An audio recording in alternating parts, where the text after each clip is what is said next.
ദൈവത്തിന്റെ ആത്മാവ് അവന്റെ മേലുണ്ടായിരുന്നു. ഇംഗ്ലീഷിലാണ് the spirit of the Lord was resting on him എന്ന് ബൈബിളിൽ പറഞ്ഞിട്ടുള്ളൊരു വ്യക്തിയാണ് ലൂക്കായുടെ സുവിശേഷം 2-ാം അധ്യായത്തിൽ 25-ാം വാക്യത്തിൽ നമ്മൾ വായിക്കുന്ന ശിമയോൻ എന്ന് പറയുന്ന കഥാപാത്രം. ദൈവത്തിന്റെ ആത്മാവ് അവന്റെ മേലുണ്ടായിരുന്നു. ദൈവത്തിന്റെ ആത്മാവ് അവന്റെ മേൽ ഉണ്ടാകാനുള്ള കാരണങ്ങൾ അവിടെ കൃത്യമായി ലൂക്ക പറയുന്നുണ്ട്. ലൂക്കായാണ് എഴുതി വെച്ചിരിക്കുന്നത്. അദ്ദേഹത്തിന്റെ ശ്രമം ഒരു ഓർഡറായിട്ട് വചനത്തെ അവതരിപ്പിക്കുക എന്നുള്ളതാണ്. അവിടെ ലൂക്ക പറയുന്ന ഒരു ഓർഡറുണ്ട്. ശിമയോൻ എന്നൊരാൾ ജെറൂസലേമിൽ ജീവിച്ചിരുന്നു.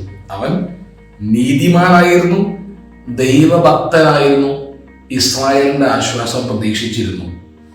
ഒന്ന്, ജെറൂസലേമിൽ, ദൈവ നഗരത്തിൽ, ദൈവം തിരഞ്ഞെടുത്ത സ്ഥലത്ത്. നമ്മുടെ കൂട്ടുകെട്ടുകളും നമ്മൾ ആരുടെയൊക്കെ കൂടെ വസിക്കുന്നെന്ന് ആലോചിക്കുന്നത് നല്ലതാണ്.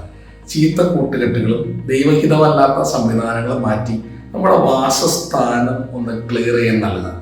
അപ്പോൾ ഇന്നത്തെ ദിവസം അങ്ങനെയുള്ള കൂട്ടുകെട്ടിൽ നിന്ന് ഒഴിയാനുള്ളൊരു ചിന്ത ഉണ്ടാകും. 2, നീതിയാണ്.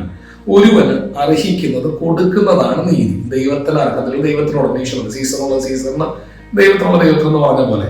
ചില സമയത്ത് ഞാൻ കണ്ടിട്ടുണ്ട്, ചിലവര് ദൈവത്തിന് കൊടുക്കുന്ന നീതി കൊടുക്കുന്നതോടൊപ്പം തന്നെ മാനുഷികമായ നീതി കൊടുക്കാൻ പരാജയപ്പെട്ടു പോകുന്നുണ്ട്. ഇന്ന് പല യുവാക്കളും പല കുട്ടികളും കാരണവന്മാരുടെയും കൂടെ ഉള്ളവരുടെയും അമിത തീക്ഷ്ണത കൊണ്ട് പള്ളി ഉപേക്ഷിച്ച്, പട്ടക്കാരനെ ഉപേക്ഷിച്ച് ദൈവിക സംവിധാനത്തെ മറുതലിച്ചിറങ്ങി പോകുന്നവരാണ്. കാരണം ഈ പ്രാർത്ഥിക്കുന്നു എന്ന് പറയുന്ന ആൾക്കാരുടെ പ്രാർത്ഥന വ്യക്തിപരമായ അവരുടെ ഇന്റർപേഴ്സണൽ റിലേഷൻഷിപ്പിൽ കാണുന്നില്ല, ബന്ധത്തിൽ വരുന്നില്ല. പള്ളിയിൽ പോകുന്ന കാരണത്താൽ കുട്ടികൾക്ക് വേണ്ടത്ര ഫുഡ് മര്യാദയ്ക്ക് ഉണ്ടാക്കി കൊടുക്കാത്ത പാരന്റ്സ് ഉള്ളൊരു കാലഘട്ടമുണ്ട്.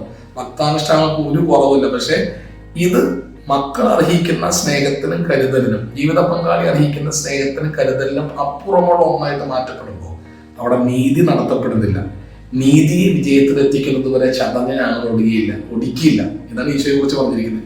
അവൻ നീതിമാനാണ്. നീതി വേണം, ദൈവഭക്തി വേണം. ദൈവത്തിന് കൊടുക്കുന്ന ശരിക്കുള്ള നീതിയുടെ പേര് എന്ന് വേണമെങ്കിൽ നമുക്ക് വിശേഷിക്കാൻ ദൈവഭക്തി. പ്രാർത്ഥന വേണം. 2, ഒരു കോമൺ ഗുഡ്. ഇസ്രായേലിന്റെ ആശ്വാസം പ്രതീക്ഷിക്കുന്നു. എൻ്റെ സ്വാർത്ഥപരമായ ആശ്വാസം മാത്രമല്ല, എൻ്റെ കൂടെ ഉള്ളവർക്ക് ഒരു ലവ് ഓഫ് നെയ്ബർ, അയൽക്കാരെ സ്നേഹിക്കുന്നതിന്റെ ഭാഗമായി എല്ലായിടത്തും നന്മ വരണം, ഈശോ സ്ഥാപിക്കപ്പെടണം എന്നൊരു ആഗ്രഹം വേണം. ഇങ്ങനെയുള്ളവരുടെ ഉള്ളിലാണ് പരിശുദ്ധാത്മാവ് വസിക്കുക. അപ്പൊ എങ്ങനെ ഈ കാര്യങ്ങളൊന്ന് ക്ലിയർ ചെയ്ത് വസിക്കുന്ന സ്ഥലം, നീതി, ദൈവഭക്തി, ഒരു ഡിസയർ ഫോർ കോമൺ ഗുഡ്, പൊതുനന്മയ്ക്കുള്ളൊരു താല്പര്യം, ഇത്രയും കാര്യങ്ങൾ മനസ്സിൽ വയ്ക്കുന്ന നല്ലൊരു ദിവസമായി ഇത് മാറണം. നല്ലൊരു പുത്തൻ അഭിഷേകത്തിന് പരിശുദ്ധാത്മാവ് റെസ്റ്റ് ചെയ്യുന്ന പുസ്തകം മാറണം.